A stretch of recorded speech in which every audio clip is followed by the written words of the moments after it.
ये गलत बात है। तुम्हारे घर वालों को कोई परवाह नहीं है। मैंने कहा कि तुम तो जानती हो उन लोगों को।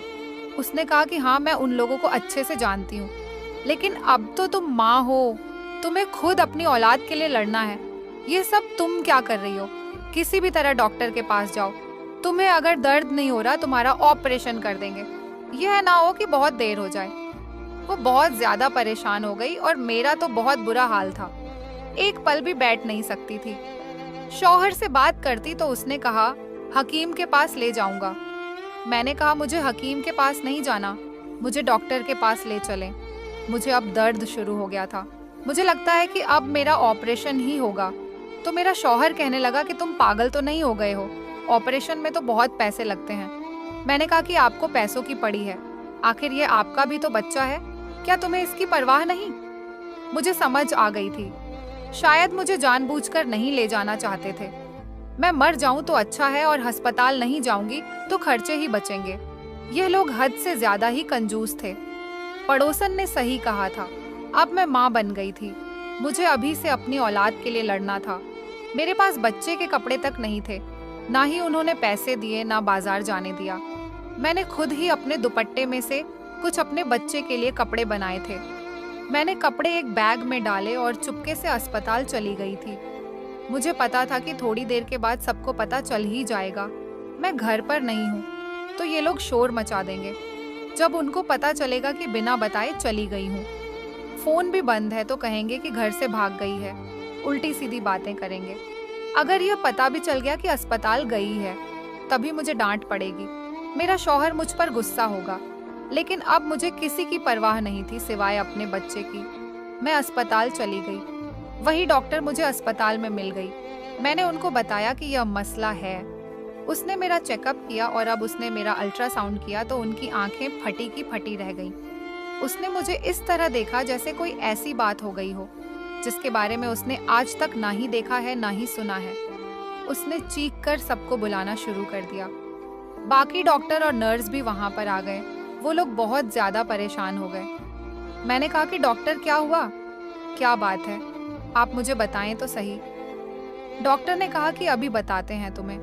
उसने दूसरे डॉक्टर के कान में कोई बात कही तो उसकी आंखें भी ऐसी फटी की फटी रह गई थी। उन्होंने बड़े प्यार से मेरे कंधे पर हाथ रखा और कहा कि हमारे साथ आओ। और मैंने कहा कि मुझे कहाँ लेकर जा रहे हो, मेरा बच्चा तो ठीक है ना, मुझे बताएं। उन्होंने कहा कि सब कुछ ठीक हो जाएगा, बस तुमने घबराना नहीं है। लेकिन मैं बहुत ज्यादा ही घबरा रही थी। उन्होंने कहा कि अपनी फैमिली को बुला लो।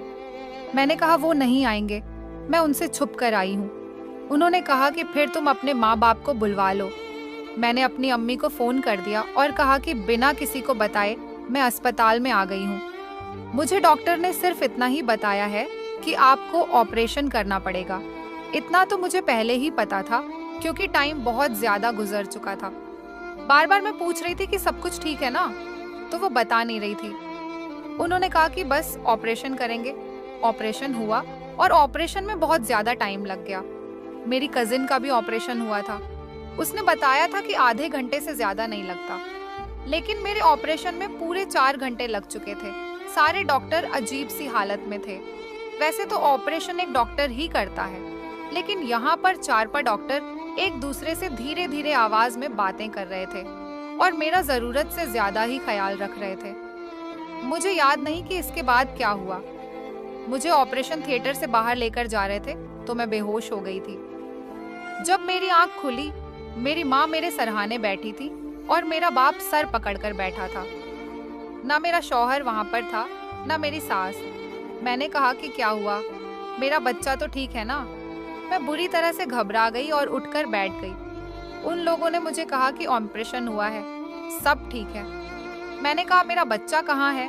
बच्चे को तो मेरे कमरे में होना चाहिए था, झूला खाली पड़ा था। कहाँ था मेरा बच्चा? मैं बहुत ज्यादा परेशान थी। मुझे लगा मेरा बच्चा इस दुनिया से चला गया है, क्योंकि मैंने अस्पताल आने में बहुत देर कर दी थी। मेरे माँ बाप भी बहुत परेशान थे, लेकिन असल में यह बात नहीं थी। डॉक्टर मेरे पास आई, लेकिन जब डॉक्टर अंदर आई, वह अकेली नहीं थी। उसके साथ अस्पताल का मालिक भी था, जो देखने में बहुत ही ज्यादा शरीफ और नेक इंसान लग रहा था। मेरे बाप की उम्र का था। उसने सफेद कपड़े पहने हुए थे, उसकी दाढ़ी भी सफेद थी। डॉक्टर ने मेरा चेकअप किया और पूछने लगी, तुम ठीक हो? दर्द तो नहीं हो रहा? मैंने कहा कि मेरा बच्चा कहाँ है? मेरा बच्चा कहाँ है? मैं बार बार एक ही सवाल कर रही थी। वह लोग मेरे सवाल का जवाब नहीं दे रहे थे। उन्होंने मेरा तारुफ उस बूढ़े शख्स से करवाया। उन्होंने कहा कि हमारा अस्पताल इनकी वजह से चलता है। अस्पताल में कुछ चीजें बहुत महंगी होती हैं, लेकिन गरीबों के लिए मुफ्त में है क्योंकि अस्पताल के मालिक बहुत अच्छे इंसान हैं।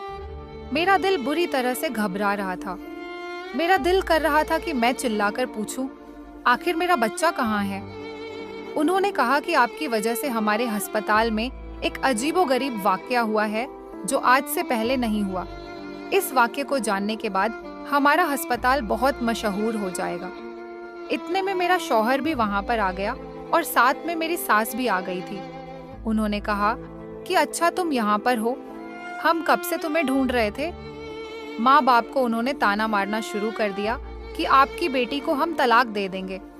जो औरत घर से भाग जाए हम उसे वापस नहीं लाते। अब पूरी रात बीत चुकी थी। पता नहीं रात उसने कहाँ गुजारी है। मेरे शौहर के मुंह में जो बात आ रही थी वो बोले जा रहा था।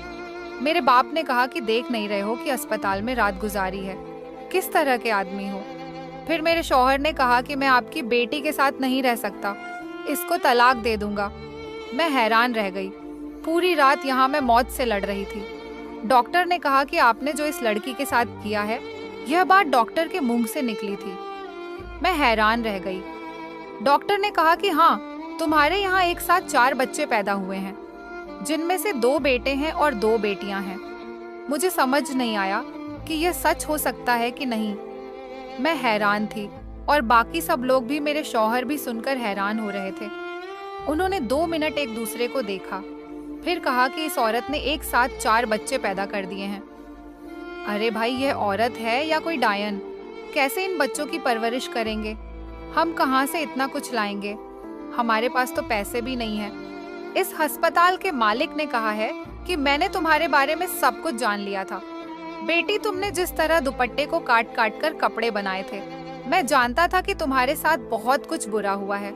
मुझे पता है कि 4 बच्चों को एक साथ पालना बहुत मुश्किल है, इसलिए मैं ऐलान करता हूँ कि इन बच्चों का खर्चा अब मैं उठाऊंगा।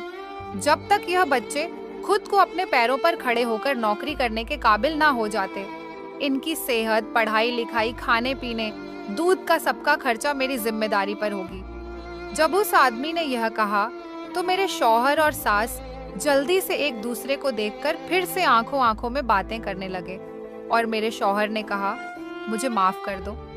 मैं परेशान हो गया था। देखो, बात भी तो ऐसी ही है, चलो घर चलो, खुदा ने हमें प्यारे बच्चे दिए हैं। मेरे शौहर ने यह बात कही तो मैंने उसका हाथ पीछे झटक दिया। मैंने कहा कि कोई जरूरत नहीं है मेरे पास आने की। अभी तो तुम मुझे तलाक देने लगे थे क्योंकि तुम्हें लगता था कि मैंने रात कहीं और गुजारी है और इन बच्चों का खर्चा नहीं उठाना चाहते थे।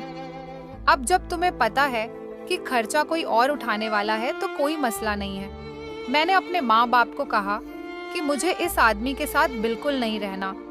वहां से मैं अपने घर चली गई थी। मेरे शौहर को अपनी गलती का एहसास हो गया। वो बार बार मेरे घर आता था। मेरे माँ बाप ने उससे एक शर्त रखी थी कि अगर बीवी और बच्चों को ले जाना है तो तुम्हें अलग घर में रहना होगा। मेरे शौहर ने कहा कि मैं ऐसा नहीं कर सकता, तो मेरे माँ बाप ने कहा कि फिर हमारी बेटी को छोड़ दो, तुम्हारे लिए आसानी होगी और तुम अपने माँ बाप के ही रहो, जिसने तुम्हारी बीवी और बच्चों की जान खतरे में डाली थी। तुम्हारे कान भरे और टाइम पर हमारी बेटी को डॉक्टर के पास नहीं लेकर जाने दिया तो यह बच्चे भी मर जाते और हमारी बेटी भी मर जाती। मेरे शौहर को अब एहसास हो गया कि उसकी फैमिली मैं ही हूँ और यह बच्चे उसी के हैं। उसने अपनी माँ से माफी मांगी और कहा कि मैं अपनी बीवी के साथ रहूंगा। मेरे बच्चों का खर्चा अस्पताल का मालिक ही उठा रहा था क्योंकि हमारे लिए यह सब कुछ मुमकिन नहीं था। लेकिन उसने मेरे शौहर को अब अच्छी जॉब भी दिलवा दी थी, जिससे बाकी खर्चे भी बहुत अच्छे से पूरे हो रहे थे। मेरा शौहर अपने घर वालों के लिए खर्चा भी बेच दिया करता था। मेरे साथ क्या हुआ था मुझे इसलिए नहीं बताया गया था कि कहीं मैं परेशान ना हो जाऊं। क्योंकि इस तरह मेरा और बच्चों के लिए मसला बन जाता। मेरे बच्चे बहुत अच्छे तरीके से पढ़ रहे थे, उनके लिए हर अच्छी चीज का इंतजाम हो रहा था। आज मैं अपनी जिंदगी में बहुत ज्यादा खुश हूँ। अगर आप सबको आज की यह कहानी पसंद आई हो तो हमारे चैनल को सब्सक्राइब करें।